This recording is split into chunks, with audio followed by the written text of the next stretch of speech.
On a une chance extraordinaire d'être en vie. Il y a un chiffre qui m'a fait tiquer, c'est 1 sur 400 000 milliards. C'est le nombre de chances que tu avais d'être en vie aujourd'hui sur Terre. Et quand tu l'entends, ce chiffre, que tu réalises, bah, comme il est tout petit, la chance que tu as, enfin, je veux dire, il faut la saisir, il faut croquer la vie, faut être soi, il faut profiter de ce qu'on peut donner aux autres. Bienvenue dans Histoire d'impact. Ici, je donne la parole aux entrepreneurs qui suivent leur mission de cœur en choisissant l'alignement plutôt que les apparences. Je m'appelle Marine, je suis coach en communication authentique et je fais de l'unicité notre plus grande force. Parce que chaque voix compte et porte en elle le pouvoir d'inspirer et de transformer. Hello Caroline, je suis hyper contente de te retrouver pour ce nouvel épisode.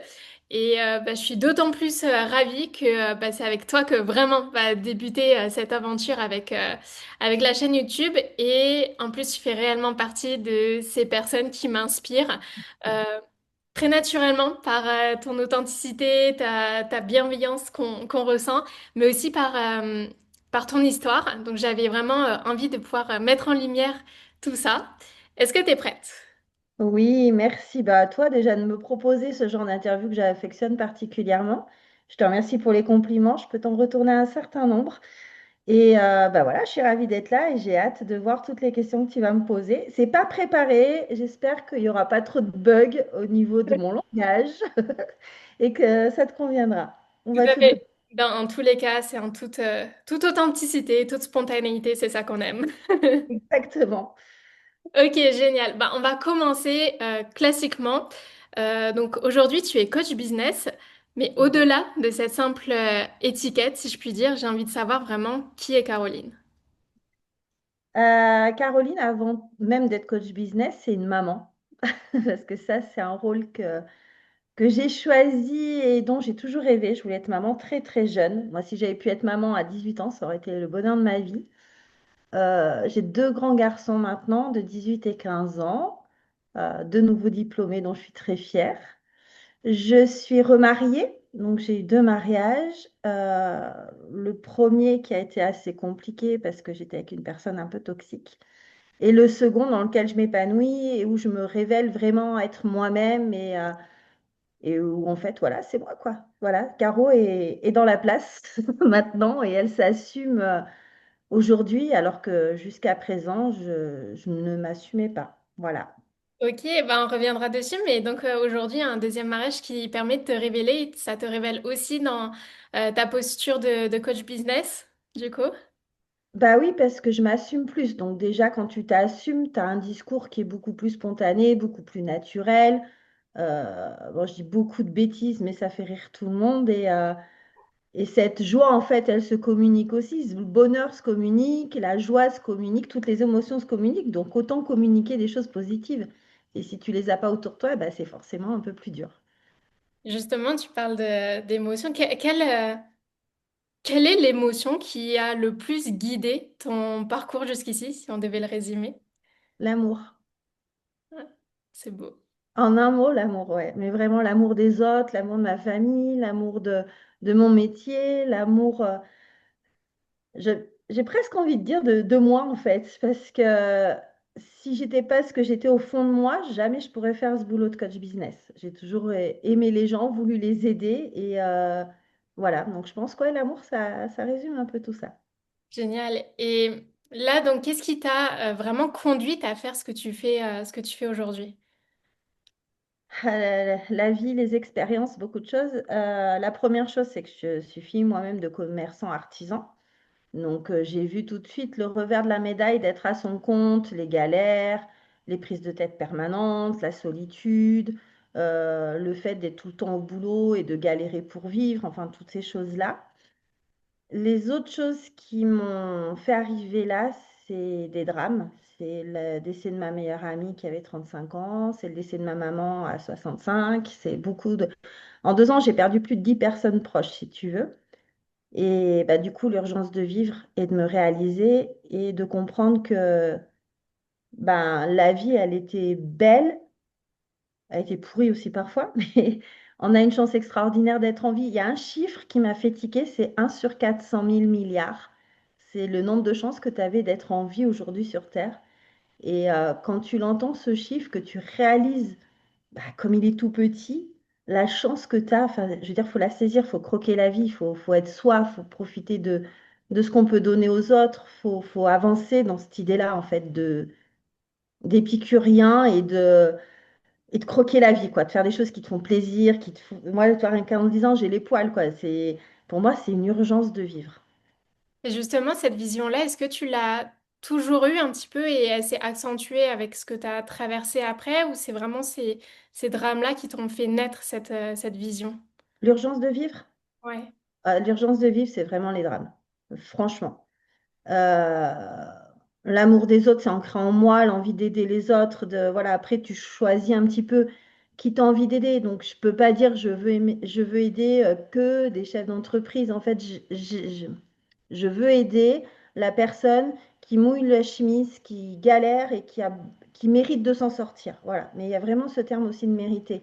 C'est-à-dire, si c'est une personne qui monte une boîte pour, entre guillemets, exploiter tout le monde, ça m'intéresse absolument pas.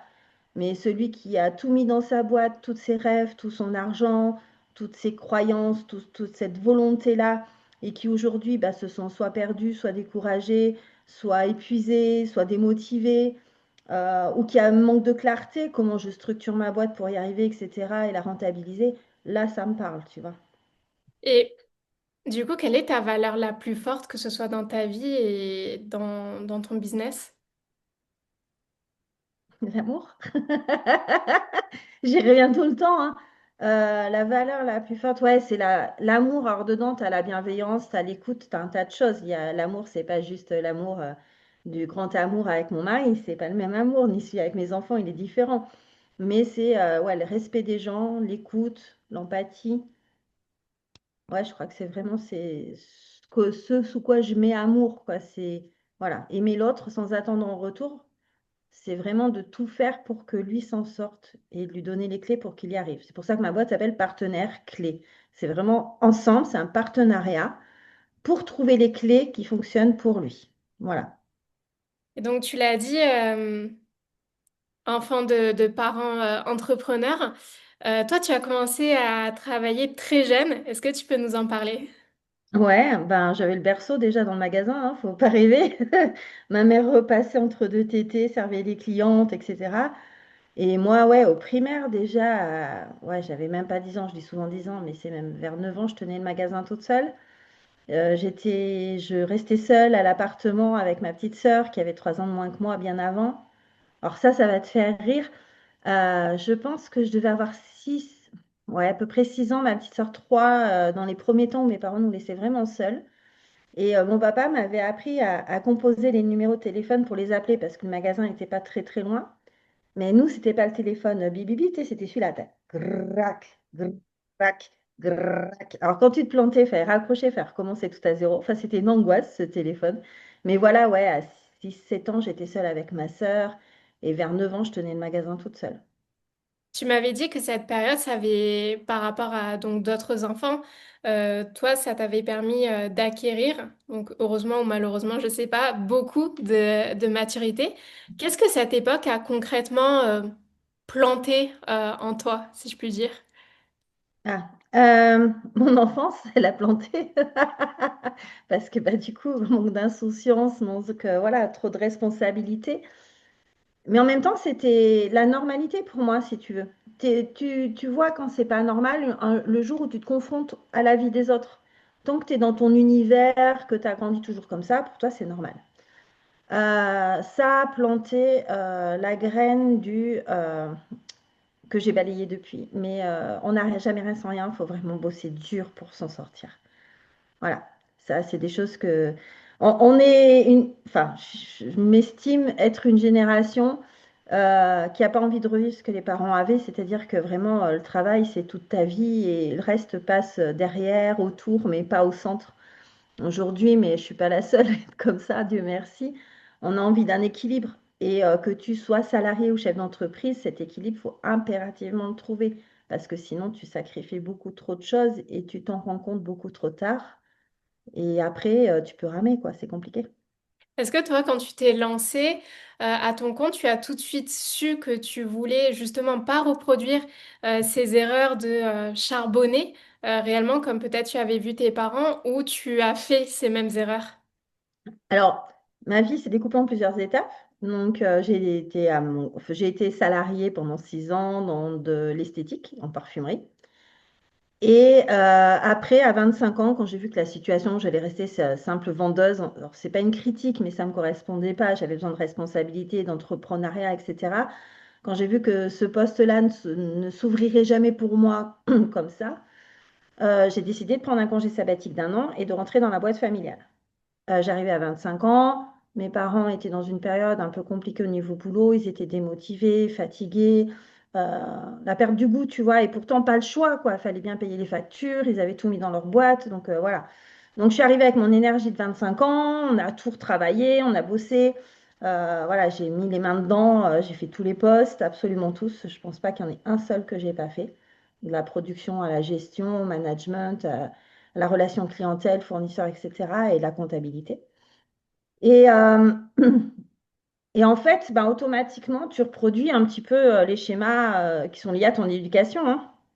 Donc voilà, bosser beaucoup. Après, j'ai rencontré le père de mes enfants, qui lui était fonctionnaire. Donc pour lui, c'était déjà beaucoup plus compliqué, qui ne me soutenait pas du tout. Et du coup, bah, j'ai réorganisé l'entreprise en fait pour qu'on ait des horaires décents et des vraies vacances. Ça a été le but numéro un. Et donc, du coup, comme ça, par contre, quand j'étais au boulot, quoi. C'était en mode guerrière, machine à tuer, et on y va, on y va, on y va, on dépote. Et bon, après, il y a eu pas mal d'années qui sont écoulées, et à l'année de mes 40 ans, je me sépare du père des enfants, et 3 mois plus tard, maman décède. Et là, moi, j'ai dit à papa, mais moi, une semaine sur deux, j'ai mes enfants, il est hors de question que je finisse à 18 ou 20 heures, quoi. C'est juste pas possible. Et le matin, je peux pas être là à 8 heures, il faut que je les emmène à l'école. Donc, on a réorganisé encore un peu les choses, on a travaillé différemment. Et au moment où papa a voulu prendre sa retraite, il m'a demandé si je reprenais. Et c'est là où j'ai dû faire le choix de garder cette entreprise qui me demandait énormément d'investissement, mais où j'avais d'autres visions et d'autres orientations à mettre en place qui auraient pu fonctionner différemment. Mais elle était loin de mon domicile. Une semaine sur deux, je ne pouvais pas rentrer du temps de midi. Enfin, si un gamin était malade, c'était compliqué. Donc, j'ai pris la décision d'arrêter les deux entreprises qu'on avait parce que, ouais, en parallèle, j'en avais créé une aussi. Donc, tout arrêter. Et dire, eh ben là, maintenant, à 40, du coup, j'avais 43. Ok, Caro, 43 ans, t'es qui? Qu'est-ce que tu veux vraiment pour toi? Et qu'est-ce que tu as envie d'apporter aux autres? Et ça, c'est parti de là vraiment, où j'ai dit, il est hors de question que je travaille comme une acharnée. Je veux avoir du temps pour élever et passer du temps avec mes enfants. Donc voilà, je suis partie de là, si tu veux, de cette carte blanche en disant, ben voilà, qu'est-ce que tu ne veux plus? En tout cas, si tu ne sais pas encore aujourd'hui ce que tu veux faire, qu'est-ce que tu ne veux plus et qu'est-ce qui va te permettre de rentrer dans ces critères-là? Et le premier critère étant la liberté de travail quand tu veux, comme tu veux, ben voilà, ben, il faut te remettre à ton compte, quoi, il n'y a pas le choix. Et puis de toute façon, j'aurais pas pu faire autrement, je crois. Est-ce que justement, t'as toujours su, vu que t'es déjà dans le berceau, tu étais dans les magasins de tes parents, est-ce que tu as toujours su que tu reviendrais à l'entrepreneuriat même quand tu étais salarié, ou à un moment donné tu t'es dit bah moi l'entrepreneuriat peut-être que ça me fait pas vibrer, etc. Comment ça a cheminé chez toi? Alors, j'étais salariée, mais j'ai très vite pris la direction de l'entreprise en restant à ma place de salariée parce que c'était un choix pour des raisons de couverture sociale, chômage, etc. J'avais ma boîte à côté aussi où j'étais seule, par contre, là. Euh, J'ai toujours eu envie d'entreprendre, de faire des choses. J'ai besoin de responsabilité. J'ai pas eu de diplôme tant que j'ai bossé là-bas. J'ai même pas le bac, tu vois. Donc je m'étais dit, pour trouver un job où je puisse avoir autant de responsabilités et aller un peu là où j'ai envie d'aller, ça va être très compliqué en mode salariat. Le salariat m'a tiré, pourquoi? Comme pour tout le monde te dire, eh ben, tu as ton petit salaire à la fin du mois, c'est quand même vachement plus confortable, vachement plus simple. Mais il y avait ce feu-là qui me disait, il faut que, voilà, que tu sois ta propre patronne, que tu te donnes les moyens d'y arriver, que tu investisses, que tu crois encore en toi, même si bah, les deux dernières entreprises, on les a arrêtées, c'était un choix. Pour moi, c'est pas une, comment je dis, c'est pas un échec. Ça a été énormément d'apprentissage. J'ai décidé d'arrêter. Mais sans cet apprentissage et sans cet arrêt, je ne serais pas là aujourd'hui. Donc pour moi, c'est vraiment pas un échec, ça a été l'apprentissage bah, qui a été un peu long, hein, parce que j'ai la tête dure, ça a duré plus de 20 ans. Mais en attendant, dans ces 20 années-là, bah, j'ai accumulé une expérience et une expertise dans beaucoup de domaines. Et ça, je l'aurais certainement pas eu dans une autre entreprise en tant que salarié. Hmm. Et donc là, tu nous disais, à 43 ans, c'est le tournant. Euh, Tu diriges tout de suite vers le coaching business à ce moment? Non, non, non, je suis complètement paumée. Je Ok. suis complètement paumée. Au début, je le vis comme un échec parce que l'entreprise, même si elle ne générait pas des milliers et des milliers d'euros, elle permettait quand même de vivre. Il y avait des salariés, donc c'est un choix qui est très dur à faire parce que tu le fais pour toi, mais tu impliques du monde derrière toi. Enfin, c'est lourde conséquence pour beaucoup de personnes. Puis les clients, les fournisseurs, enfin, toutes les relations que tu as tissées, quoi. Tu te dis, waouh, ça fait mal de casser un petit peu tout ça et dire, allez, merde, fais chier, je me casse, je fais autre chose. Donc, ça n'a pas été facile. Je me suis noyée dans d'autres choses pour ne pas avoir à penser ben, au deuil de l'entreprise, au deuil de maman, parce que comme elle travaille avec nous, pour moi, elle était toujours dans l'entreprise, si tu veux. Donc, le fait d'arrêter l'entreprise, de quitter le lieu, je quittais aussi maman. Il fallait que je prenne le deuil en pleine face. Donc, je me suis noyée de plein de trucs. Et quand les trucs ont été finis et absorbés, eh ben, je me suis retrouvée un matin à me dire, et maintenant, tu fais quoi? Quoi et pour qui? Et là est venue la question, ben, va peut-être falloir faire pour toi. Et là, alors je ne sais plus comment, j'ai été contactée par une grosse boîte de copilotage d'entreprise qui s'appelle Rivalis au niveau national. Et bah, j'ai passé les différents caps de recrutement. Et lors d'une de ces étapes, ils m'ont donné les coordonnées de personnes Rivalis autour de chez moi. Et puis ni une ni deux, au culot à carreau. Salut, je m'appelle Caro, je vais faire le même boulot que toi, comment ça se passe? C'est Et ça. il y en a un avec qui le contact est bien passé, donc on est resté en contact. Je passais aussi alors, un bilan de compétences VAE pour un BTS de la gestion d'entreprise, PME, TPE.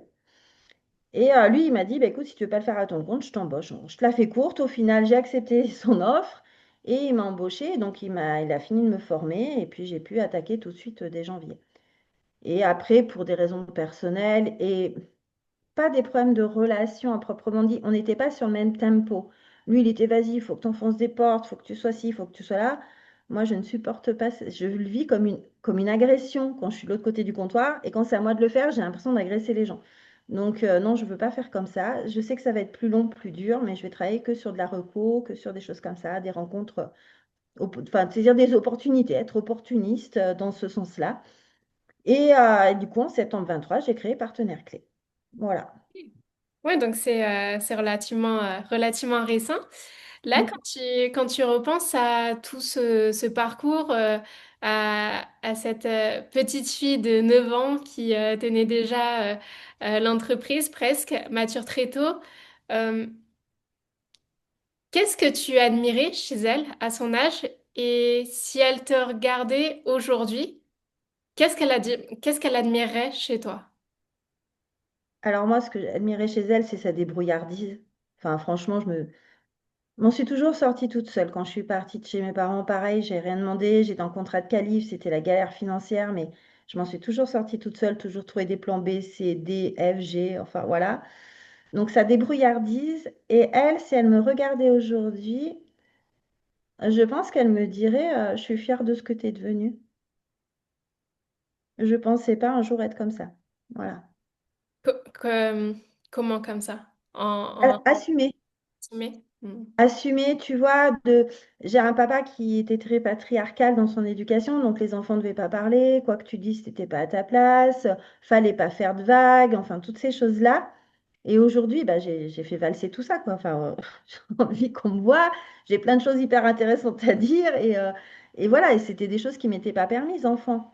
Donc, ouais, je pense qu'elle serait fière de se dire, ah ouais, c'est donc possible, on peut y arriver quand même. On a le droit de le faire. Voilà, c'est ça en fait, l'autorisation, je pense.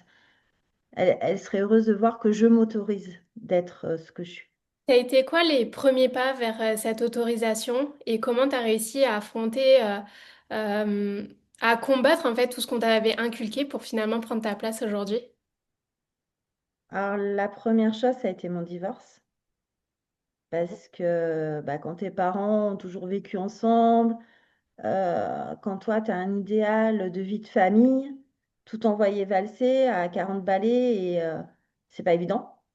Tu sais pas trop comment ça va être accueilli, comment toi tu vas même assumer ça, tu vois, le dire à tes enfants, c'est très très dur. Et ta deuxième question, c'était? C'était quelles ont été les grandes étapes pour arriver à Ah pleinement... oui, donc déjà le divorce, donc du coup m'affirmer, me reconstruire grâce à mon mari actuel ou quand on s'est retrouvés, il m'a dit, je peux pas te laisser partir, je suis en train de te perdre. Alors, c'était pas, tu m'appartiens, c'était, je suis en train de perdre tout ce que tu étais. Une jeune femme souriante, drôle, pleine d'humour, dynamique. J'étais complètement effacée, j'étais fermée, j'étais vraiment mal. Donc, lui m'a aidé aussi beaucoup à remonter ça. Et bah, ce qui m'a beaucoup aidé, c'est mes coachés, mes clients. Parce que quand on coach quelqu'un, on se coach aussi. J'ai des souvenirs comme ça, de phrases très fortes que j'ai dit à un de mes coachés. Je lui dis, et toi aujourd'hui, il s'appelle Fred. Fred, toi aujourd'hui, qu'est-ce que tu dirais au Fred enfant si tu avais la possibilité de remonter le temps? Donc, bon, il m'a donné sa réponse. Et puis en partant dans la voiture, je me suis dit, mais t'es un peu culotté quand même. Et toi, qu'est-ce que tu lui dirais à la petite Caro? Et là, je suis partie en larmes, vraiment. Et je lui ai dit, mais si, tu as le droit au bonheur, crois-y, tu vas y arriver. C'est beau. Et en fait, en coachant les autres, automatiquement, si on fait ça vraiment avec son cœur, avec bienveillance, etc., bah, automatiquement, on reprend le revers, quoi. On a un miroir devant soi et on se dit, ah ouais, et toi, dans ce cas-là, qu'est-ce que tu ferais? Et donc, est-ce que tu as un exemple? Qu'est-ce que tu te permets aujourd'hui que tu ne te serais pas autorisé avant 2003, avant de prendre ta place et de commencer avec tes clients? Alors, avant 2023, en tant que coaching, ce que je ne me serais pas autorisée, c'est d'être aussi présente sur les réseaux. Ça, tu vois, me montrer face cam, des fois pas maquillée, des fois même les cheveux en vrac, machin. Et à oser dire ce que j'ai envie de dire. Voilà, tu vois, arrêter de m'interdire. Voilà, briser un petit peu ce côté-là. Ça, c'est vraiment quelque chose que je pense que j'aurais pas fait. Et la seconde chose, c'est les conférences. Hmm.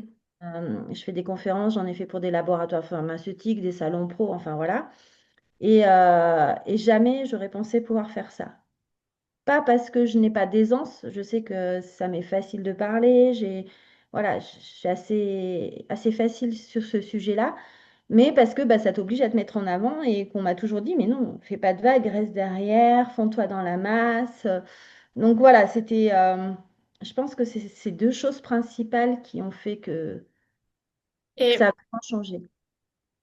j'entends beaucoup de femmes qui sont, surtout quand elles doivent accompagner, challenger des hommes. Donc, toi, en plus, tu accompagnes des chefs d'entreprise de tout horizon.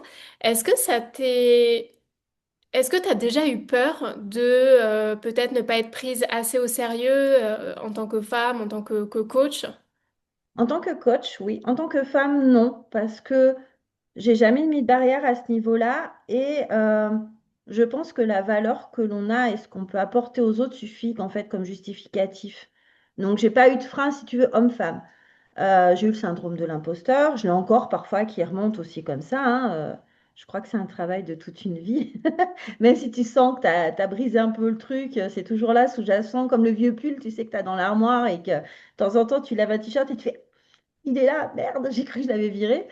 Donc voilà, mais homme, femme, non, j'ai pas. Je trouve même que. Alors, je travaille aussi beaucoup, c'est vraiment 50-50 chez moi en plus, hommes et femmes. Mais j'aime bien le rapport avec l'homme parce que on n'a pas la même vision du fait qu'on est une homme et une homme et un femme. Mais du coup, eh ben, c'est hyper complémentaire et on s'apporte des choses totalement différentes. Et je trouve que c'est très enrichissant pour les deux en fait. Et femme à femme, bah, je pense que mon passé d'esthétique aussi, tu vois, de mettre la femme en valeur, de prendre soin d'elle, etc., ça rentre dans mon mode de coaching. Alors, je leur fais pas les ongles, je les maquille pas, je vais pas, voilà. Mais le côté prends soin de toi, c'est important, tu es une belle personne, même si tu le vois pas, tu es très jolie, etc. Et c'est dit avec tellement de sincérité, de toute façon, et d'authenticité que ben voilà, la personne l'accueille finalement, alors qu'elle aurait eu tendance peut-être à le repousser par d'autres personnes. Mm. Et donc, par contre, en tant que coach, ça t'est arrivé. Est-ce que dans ce cas-là, ça t'est arrivé de d'avoir cette impression de presque porter un masque dans ton activité ou même dans ta vie pour avoir un peu plus de légitimité ou de jouer un espèce de rôle pour réussir, entre guillemets. Tu es obligé d'adapter ton discours. Donc à partir de là, tu peux dire je porte un masque. De toute façon, on en porte tous les jours. Parce que bah, tu as mal dormi, tu es crevé. Si tu as des gamins en bas âge, ils t'ont fait chier toute la nuit et il faut que tu ailles au boulot et avec ta plus gros sourire pour aller voir tes clients. Donc automatiquement, tout le monde porte des masques, plus ou moins. Ce qui est important, c'est la vérité de cœur, c'est-à-dire de ne pas avoir le sentiment de se prostituer et de faire des choses contre ses propres valeurs. Bien sûr que des masques, j'en porte encore quand je suis pas bien, qu'il y a un truc qui me tracasse. Là, j'étais dans l'attente de Parcoursup pour mon gamin, j'étais pas bien. Pourtant, j'allais avec la banane auprès de mes clients.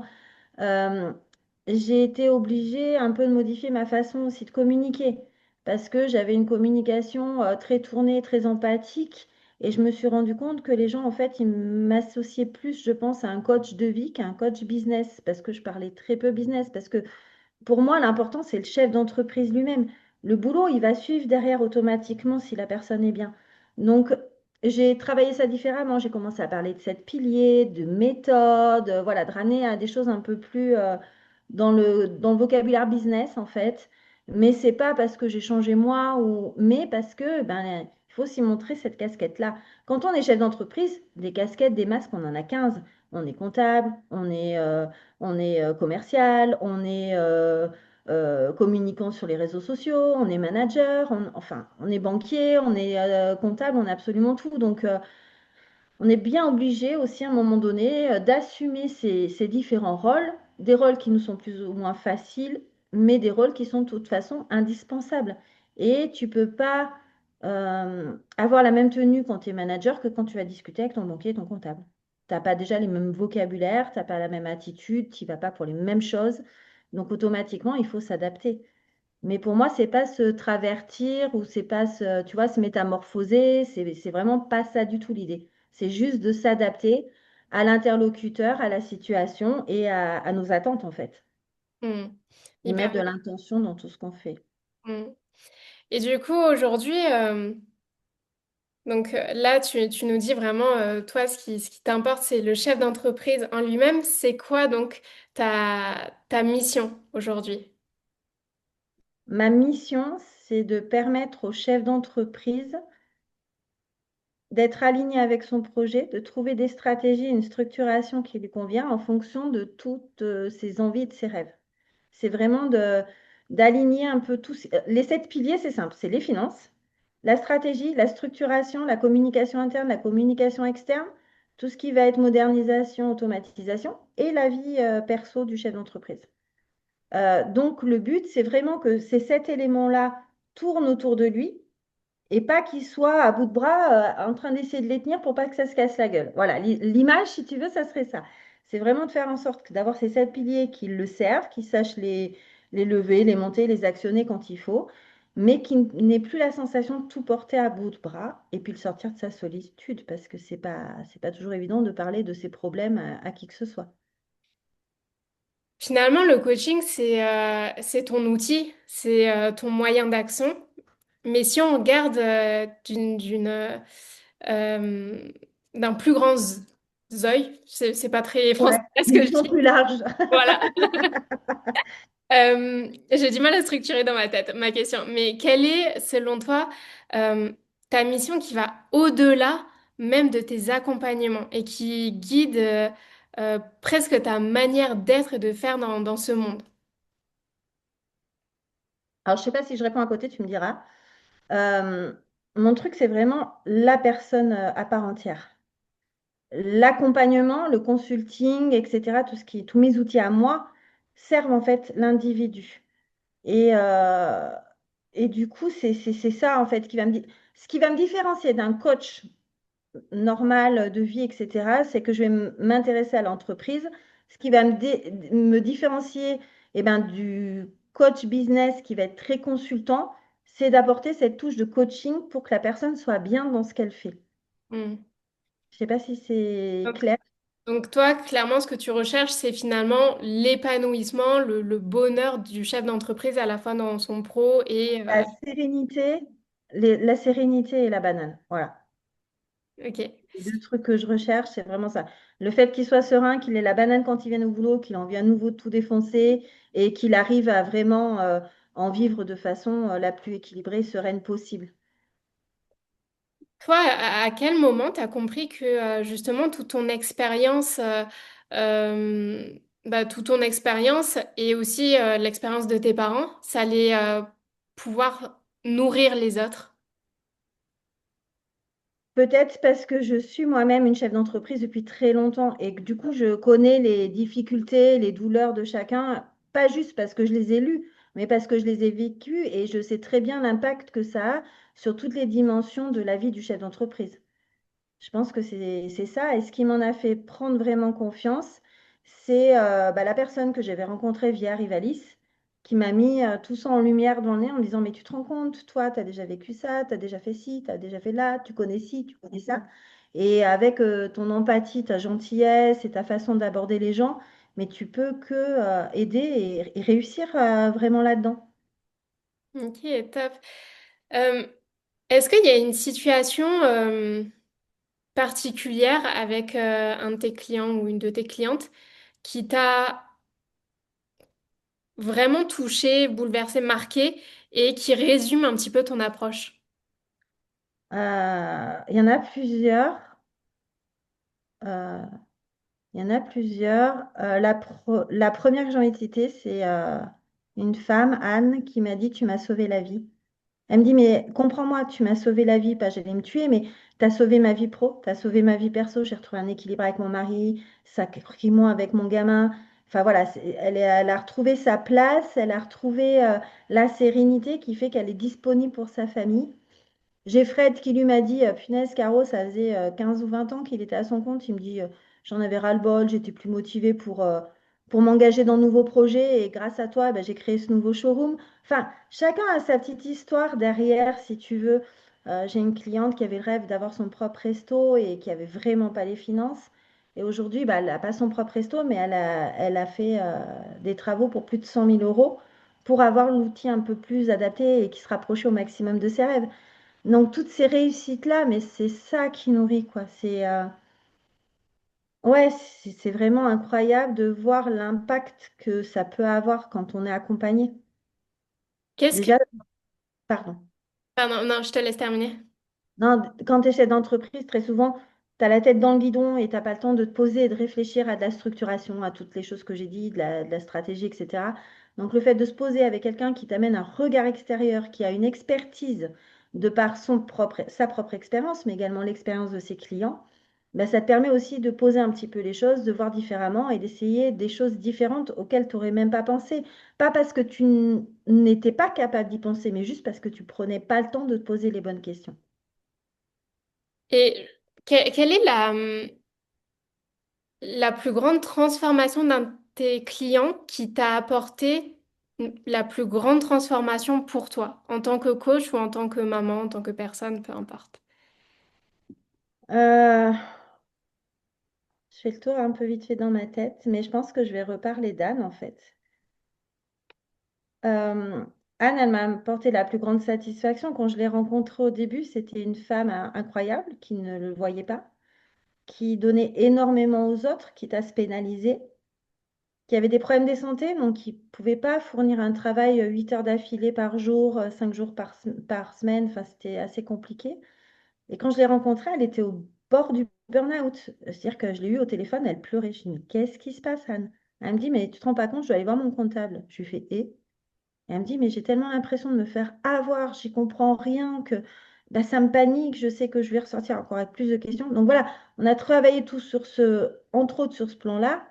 Et aujourd'hui, elle se présente, elle dit, moi, je suis Anne, je suis chef d'entreprise, j'ai 3 entités et je gère ça et je gagne ma vie et je suis bien, j'ai un rythme de travail qui me convient et je m'épanouis aussi bien dans ma vie perso que ma vie pro. Et ça te renforce dans l'idée que l'équilibre vie pro, vie perso, le fait d'être bien, d'être aligné, d'avoir quelque chose qui te corresponde vraiment et qui serve tes rêves, encore une fois, bah c'est hyper épanouissant. Ça a été peut-être un rappel pour toi aussi de peut-être travailler encore plus sur comment toi tu pouvais renforcer cet équilibre vie pro, C'est vie perso. tellement une priorité pour moi, mais vraiment. Parce que bah, j'ai rencontré mon deuxième mari tard et je me dis qu'on a perdu beaucoup de temps, donc on n'a plus de temps à perdre. Donc moi, je sacrifie pas ma vie avec mon mari pour mes clients. Je suis prête à faire des entorses à mes règles de base, genre pas travailler le soir. Par exemple, les conférences, j'avais pas le choix pour le laboratoire pharmaceutique, c'était qu'à partir de 20 heures. Donc là, je l'ai fait, mais c'était 3 soirs sur l'année, tu vois. Mais à part ça, je vais pas. Je sais m'octroyer des moments avec lui. Il a un métier où il a des horaires décalés, il travaille le week-end. Enfin voilà, c'est très compliqué. La liberté d'être à son compte, c'est de se dire, bah, écoute, ce jour-là, il est en repos, on pourrait aller faire ça, ça, ça et ça. Bah, ce jour-là, je me bloque pas de rendez-vous et je vais avec lui. Quitte à, s'il faut, bosser un peu le samedi parce qu'il fait 24 heures et que voilà, ça me pose aucun souci. Mais voilà, c'est vraiment, j'ai pas besoin de me le rappeler, ça. Et tu sais, quand ta maman part de bonheur comme ça, qu'elle n'a pas goûté la retraite et qu'elle s'est tuée au boulot, je pense que c'est suffisamment fort pour pas que tu aies besoin qu'on te le rappelle. Est-ce que au fil du temps, ta vision et donc ta vision de l'entrepreneuriat, de peut-être ta notion de réussite et d'échec et même ta voix VOIX, mais aussi VOIE, a évolué dans le fond et dans la forme? Alors, ma notion d'entrepreneuriat n'a pas changé dans la volonté de passer à l'action, d'entreprendre des choses, tu vois, d'essayer des choses nouvelles, essayer d'impacter les gens, de vraiment avoir une utilité en fait aux autres. C'est pas impacter, c'est pas juste où je suis là, écoutez-moi, c'est ce que je vais te dire peut changer ta vie. Et ça, j'en suis mais convaincue parce que ben, je l'ai vu chez mes clients, parce que je me le suis appliqué à moi-même et je vois la différence avec ma vie d'aujourd'hui et d'il y a 10 15 ans. Donc, l'impact automatiquement est là. Ma vision d'entrepreneuriat, si on l'élargit un peu à se dire, oui, c'est ce que je disais tout à l'heure, il faut que tu travailles dur pour y arriver, etc. Il y a plein de choses en fait. Tu n'es pas obligé de bosser 12 heures par jour, 5 ou 6 jours sur la semaine pour y arriver. Il y a des outils, il y a des rencontres, il y a de la sous-traitance, il y a des collaborations. Enfin, il y a plein de façons de faire les choses différemment en fonction de tes priorités à toi. Donc ça, oui, je l'avais compris un petit peu du temps où j'étais avec mes parents parce que j'avais mis de l'automatisation. On faisait des bons de livraison manuels. J'y passais en moyenne 3 heures par jour. À la fin, c'était 10 minutes. Tu vois, j'avais vraiment tout automatisé avec un système de puces. Enfin, j'avais fait développer un logiciel avec un co-développeur et ils ont fait un logiciel sur mesure. Donc, des solutions, on en trouve. Il faut réussir à savoir laquelle est pertinente, dans laquelle j'investis, pourquoi je le fais et avec qui je vais le faire et comment je vais le mettre en place chez moi. Donc ça, c'est des choses, si tu veux, voilà, il faut vraiment que ça matche. Donc voilà, sur l'entrepreneuriat, vraiment ce qui a changé. Et la deuxième partie de ta C'est sur question, ta notion de réussite et d'échec. alors c'est ce que je disais tout à l'heure, tu vois, certains diraient, ouais, mais tu as fermé l'entreprise de tes parents, tu as fermé la tienne, c'est un échec. Moi, ça n'a pas été un échec. Parce que ça a été une décision que j'ai prise en pleine conscience avec mes valeurs, mes priorités et du respect et d'amour pour moi. Donc pour moi, c'est pas un échec. L'échec, pour moi, c'est celui de rien essayer. L'échec, c'est la personne qui va dire, ah, j'aimerais bien mettre à mon compte. T'as de la chance, hein, punaise, et qui ne le fait pas. Ça, pour moi, c'est un échec. Ou c'est la personne qui va dire, ouais, je vais me lancer, mais je vais garder un mi-temps à côté. Et qui s'encroute là-dedans et qui n'arrive pas à un moment donné à faire la bascule. Ça, pour moi, c'est un échec. Le fait de la réussite ou pas, c'est pas ce qui définit l'échec pour moi. Et en toute transparence, alors, est-ce que aujourd'hui tu as le regret, le sentiment d'échec de ne pas avoir testé quelque chose à l'heure actuelle? Ouais, un truc. J'étais partie au collège au Mexique pendant 3 semaines chez l'habitant. C'est un échange scolaire, c'était un truc de fou. Et le directeur de l'école de là-bas m'avait dit, si tu trouves pas de boulot en France, tu viens au Mexique et tu seras prof de français chez moi et je t'hébergerai le temps qu'il faut. Enfin, il m'avait fait un pont d'or. Et donc, je suis partie, j'ai fait mes études, j'ai toujours gardé cette idée en tête. L'Amérique latine m'a toujours beaucoup attirée. Et je m'étais dit, bah, si je trouve pas de boulot en France, donc là, je sortais de l'esthétique, tu vois, en juin, juillet, j'ai commencé à chercher du boulot. Je m'étais laissée jusqu'à fin août. Et j'ai dit à fin août, si j'ai pas de boulot, je prends ma valise et je pars au Mexique, je le rappelle, je reprends contact avec lui et j'y vais. Et j'ai trouvé du boulot début août, donc je l'ai pas fait.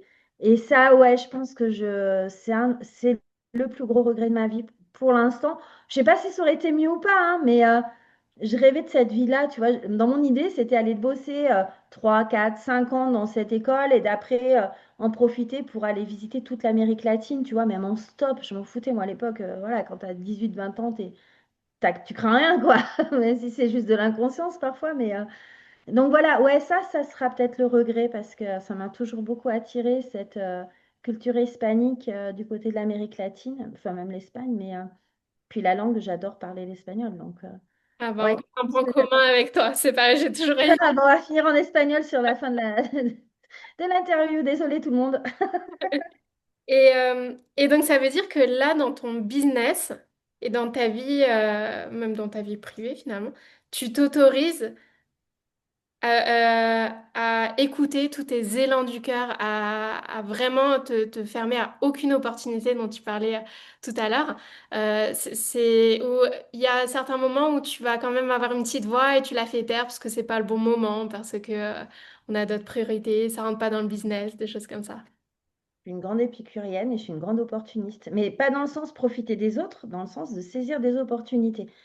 Ce mot, je l'adore, mais il est trop mal perçu en fait. Il faut bien le remettre dans son cadre. C'est accepter de l'opportunité d'être opportuniste. C'est pas de profiter, d'être malveillant avec les autres.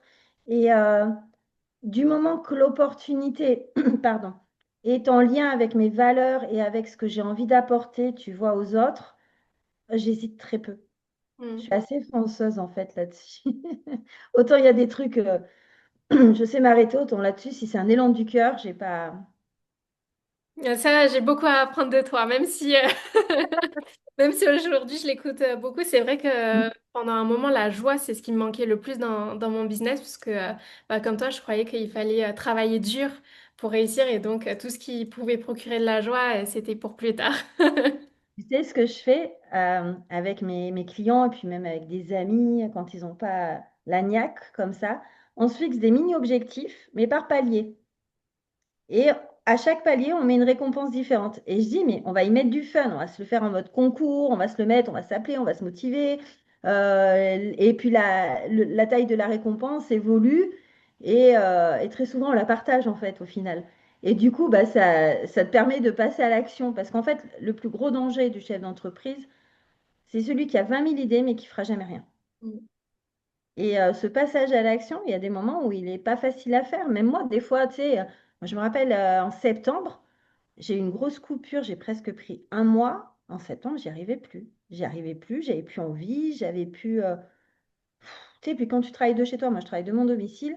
Donc ça, c'est aussi un projet d'avoir plus tard un bureau à l'extérieur pour avoir un cadre vraiment de travail, tu vois, qui me soit plus simple.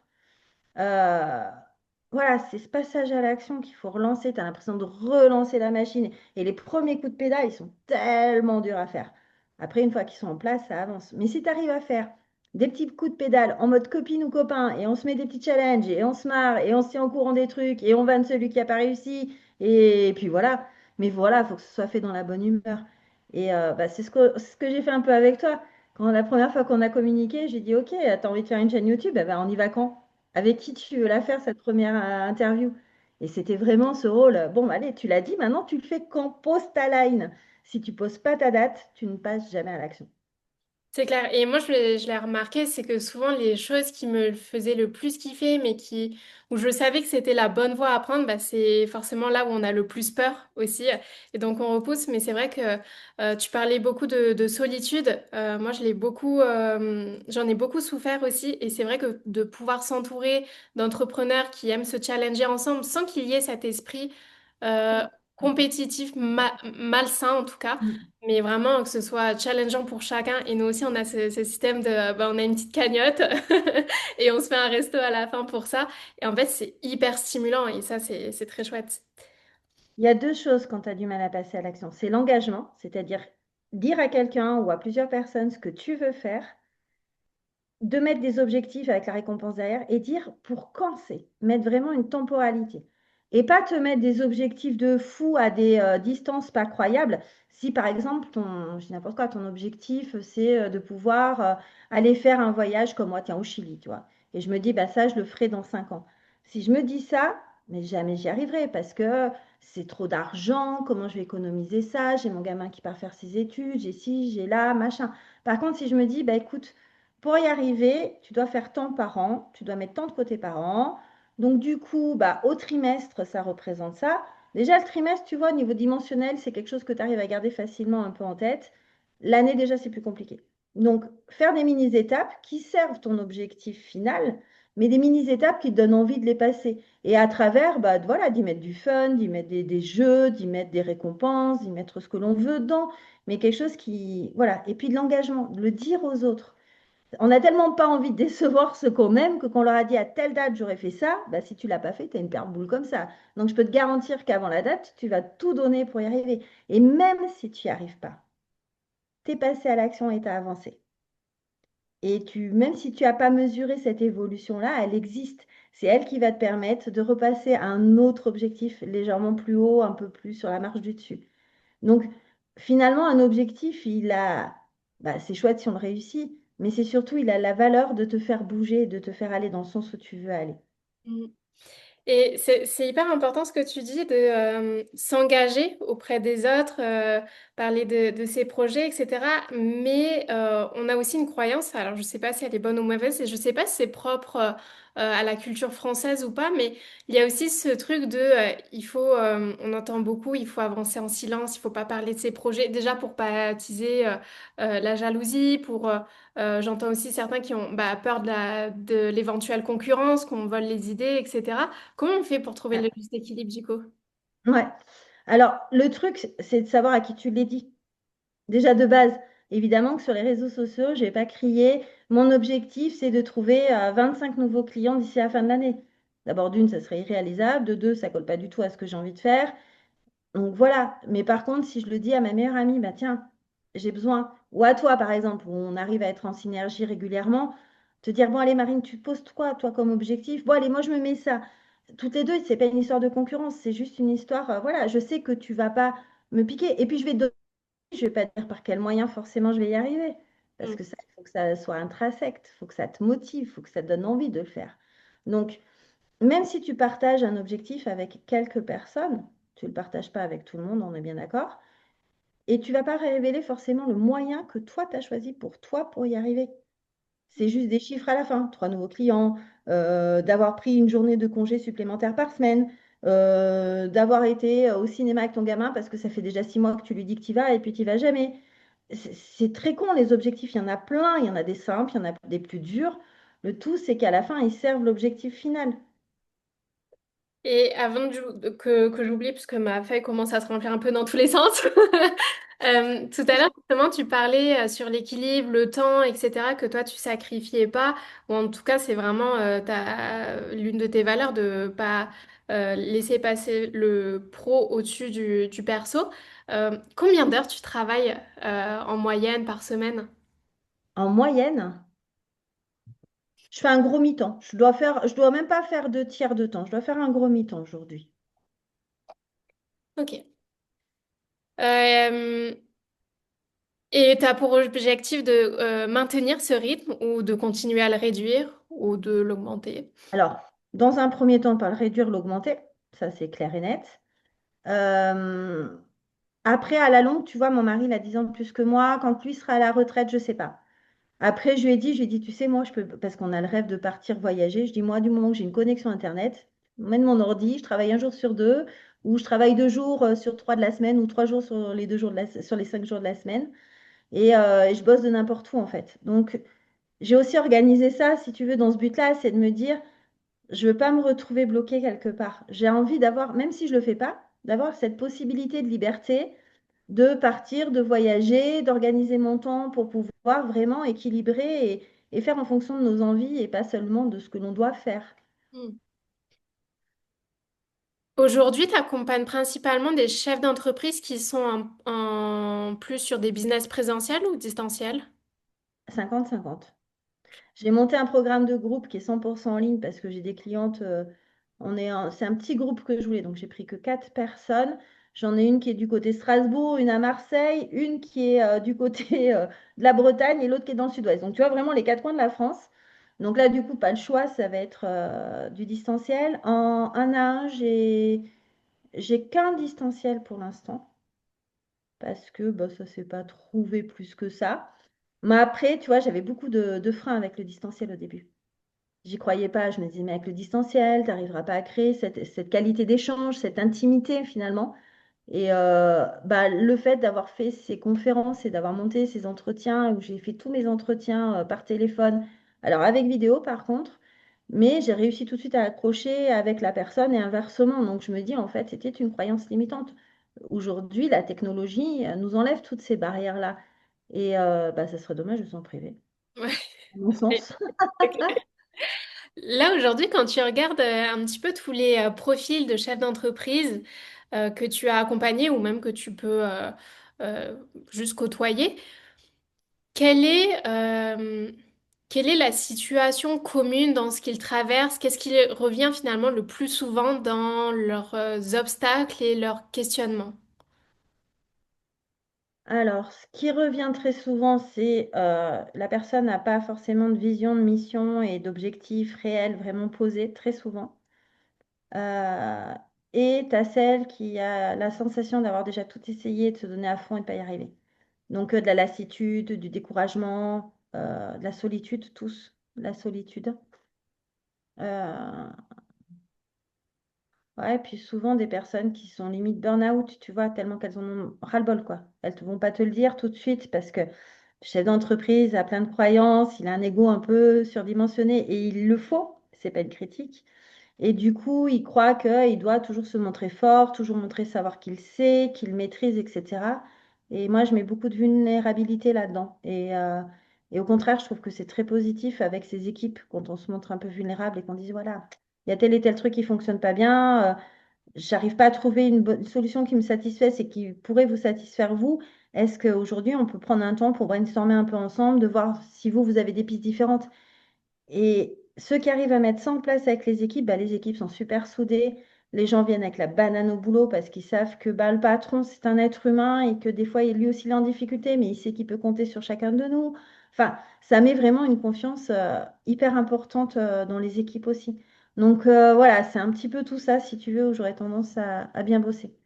Et sur toutes ces situations, peu importe la situation, outre la vulnérabilité, qu'est-ce qui, selon toi, manque le plus à tous ces entrepreneurs? Bah, c'est ce que je disais de l'entourage. Mm. Un entourage à qui il peut se dire, là, je galère. Là, j'y arrive pas. Alors, ça rejoint un peu la vulnérabilité peut-être aussi, je sais pas. Ouais, Mais, l'entourage, ouais. euh, l'entourage, en fait. Ouais, je pense que l'entourage est primordial, que ce soit des groupes de chefs d'entreprise, mais souvent là-dedans, c'est un petit peu le coq, c'est pas évident de parler, mais on arrive à trouver quelques personnes à qui on peut communiquer. La famille, c'est toujours compliqué. Moi, par exemple, je parlais de Fred tout à l'heure. Sa femme, lui, était enseignante. Il travaille avec son frère. Et un jour, il m'a présenté un mec qui est devenu client après. Et il lui a dit, bah, tu vois, avec mon frère, je parle boulot. Avec ma femme, ben, j'en parle pas trop parce qu'elle n'est pas là-dedans. Donc, on a du mal un peu. Enfin, elle comprend pas la finesse du truc. Il dit, Caro, c'est la seule à qui je peux tout dire. Je parle aussi bien de ma femme que de mon boulot, que de ma vie d'enfant, que de mes enfants. Enfin voilà, c'est d'avoir cette qualité d'écoute-là, en fait, qui fait un bon coach. C'est pas... Pour moi, le bon coach, c'est celui qui sait écouter, qui va savoir poser la bonne question, qui va aller titiller et qui parfois te remue. J'avais eu des commentaires sur des avis Google, vous pouvez aller vous amuser à les voir. Il y en a un, c'était derrière son sourire très prévenant, Caroline s'appuie là où ça fait mal, un truc comme ça, mais tout dans la bienveillance, c'était marqué. Enfin, c'était très mignon comme c'était dit. Mais en gros, ce que je leur dis, je suis là pour être ta meilleure amie. Mais une vraie amie, elle va pas dire ce que tu fais, c'est génial quand tu vas droit dans le mur. Elle va te dire non, mais tu te fous de ma gueule, Marine, là, qu'est-ce que tu es en train de branler? Tu te remets un peu au boulot, non? Voilà, ça, c'est une amie. Celle qui va te dire oh, t'as cette robe, elle va trop bien. Et qu'en fait, eh bien, tu ressembles à un petit knacky serré à la ficelle de gigot. Pas une bonne amie. C'est elle qui va dire t'es sûre de ta tenue, Marine? T'as des tenues qui te vont vachement mieux. Voilà, on n'est pas obligé d'être méchante non plus, tu vois.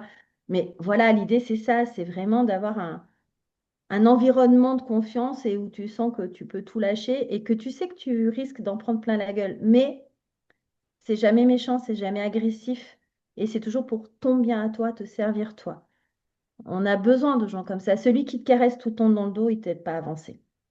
Et Des fois, c'est est-ce dans le... que tu as utilisé la métaphore de presque le ou la meilleure amie?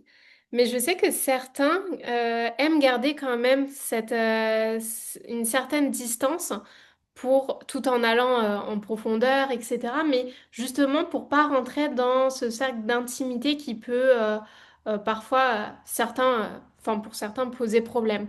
Toi, comment tu vois les choses? C'est un être humain. Donc, de toute façon, les personnes qui sont comme ça, elles auront une clientèle qui leur correspond. Il y a des personnes qui veulent pas être amies avec moi, qui peuvent pas me voir, qui me supportent pas mes mimiques, qui aiment pas ma façon de m'exprimer, et c'est OK. C'est OK, moi ça me dérange pas, ils vont voir quelqu'un d'autre. Le tout, c'est de se sentir bien avec la personne. Moi, ça n'a jamais été un frein parce que j'ai toujours été dans des confidences en fait de plein de personnes. Mais les personnes, une fois, j'ai discuté avec un mec qui me dit, mais je sais pas pourquoi je te dis ça, j'en ai jamais parlé à personne. Je dis, bah, parce que tu te sens à l'aise et que tu vois que je te juge pas et qu'il n'y a pas de souci en fait, et c'est OK. Et c'était dans un cercle d'amis, tu vois, c'était un peu à répercussion. Mais en fait, c'est ça, c'est que tu sais pas pourquoi des fois tu vas dire des choses à une personne, un truc que jamais tu t'étais dit, mais ça, je le dirais à personne. Et là, tu te balances sur le truc à la nana ou au mec et tu dis, mais merde, mais pourquoi je lui ai dit ça? Je n'avais pas envie de le faire. En fait, au fond de toi, tu avais envie de le partager parce que si tu y penses tout le temps, c'est que c'est bien que ça te remue et que ça te brasse et que tu es un peu enlisé dans la situation. Et le meilleur moyen de s'en sortir, c'est de déposer déjà. Déjà, tu allèges la charge. Moi, j'ai une cliente, un jour, j'arrive, elle était en larmes, elle avait appris que sa fille avait été violée l'été d'avant. Mais comment je peux accompagner cette personne sans prendre ça en considération? Ce jour-là, j'ai fermé tous les papiers, j'ai fermé tous les classeurs, j'ai dit, viens, on va se promener et on va parler. Et elle a déposé, on a discuté de tout ça, on a mis des choses en place pour la gamine et pour elle.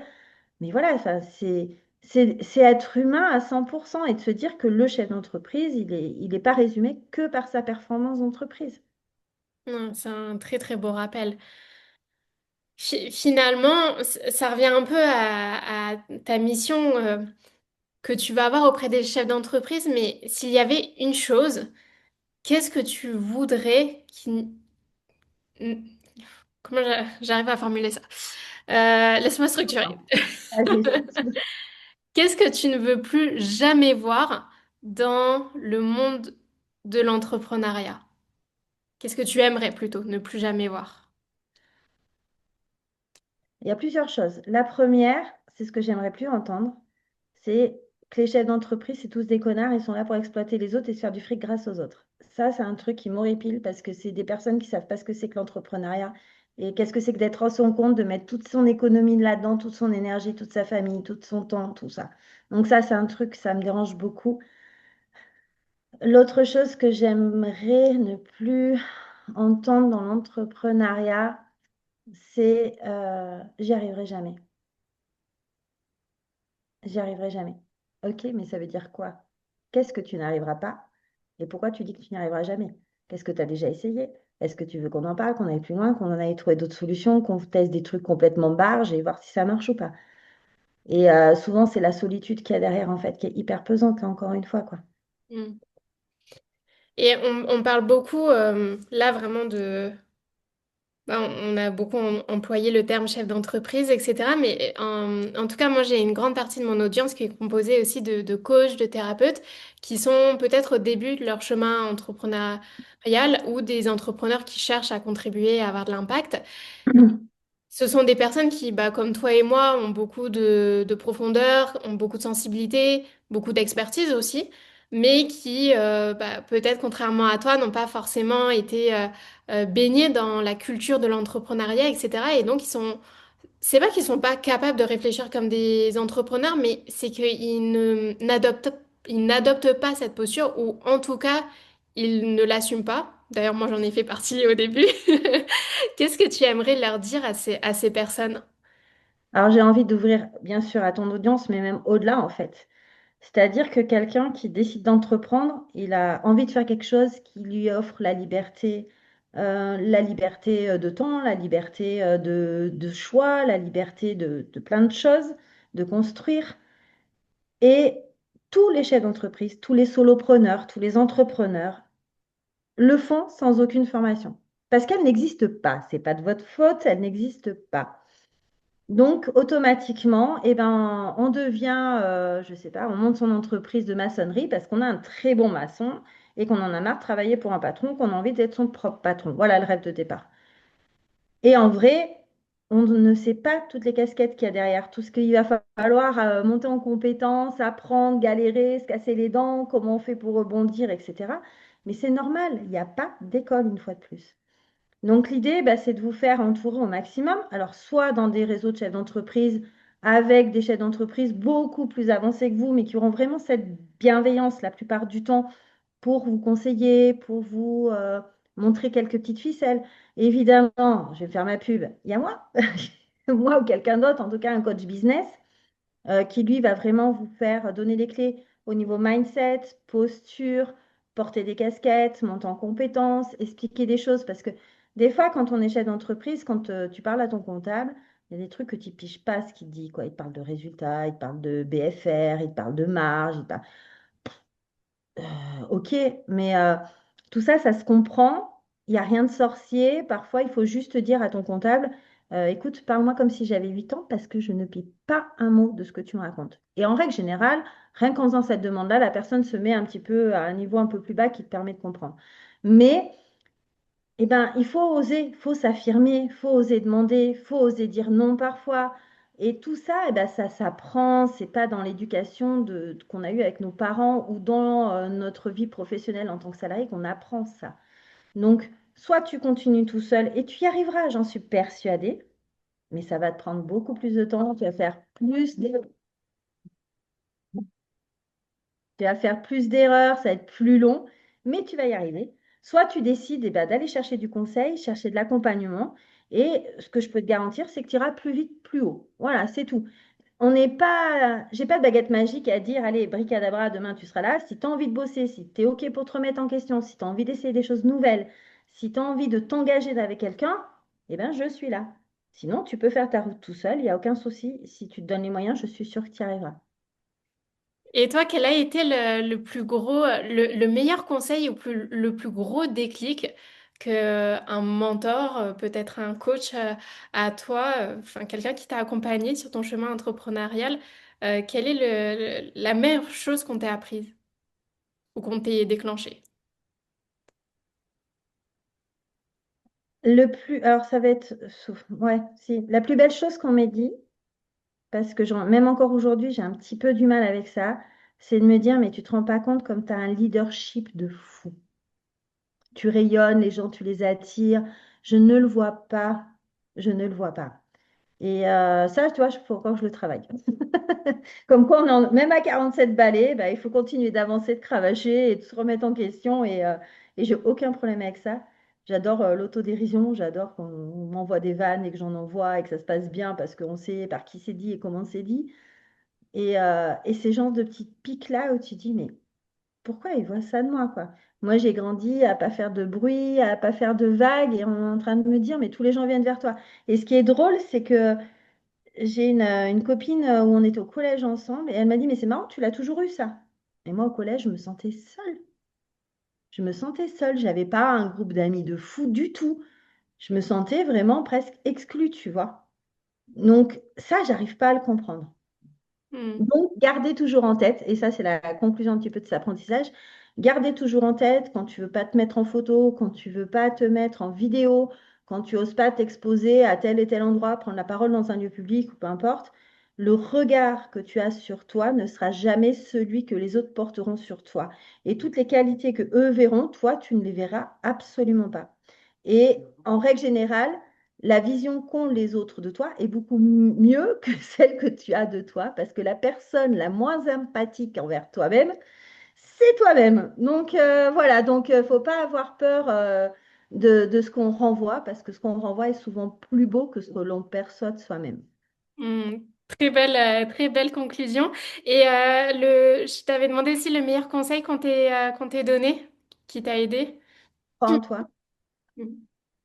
crois en toi. C'est le meilleur conseil qu'on m'ait donné, c'est vas-y. Crois en toi, tu es quelqu'un de bien, arrête de douter, tu sais, tes résultats sont là, vas-y, crois en toi. Ok, génial. Pour conclure, alors là, tu as transmis plein de messages, donc à voir si tu en as un autre. Quel est le message qui te tient à cœur de transmettre envers et contre tout, si je peux dire, et euh, dans lequel tu ne te lasseras jamais, ça sera ton même discours dans 20 ans.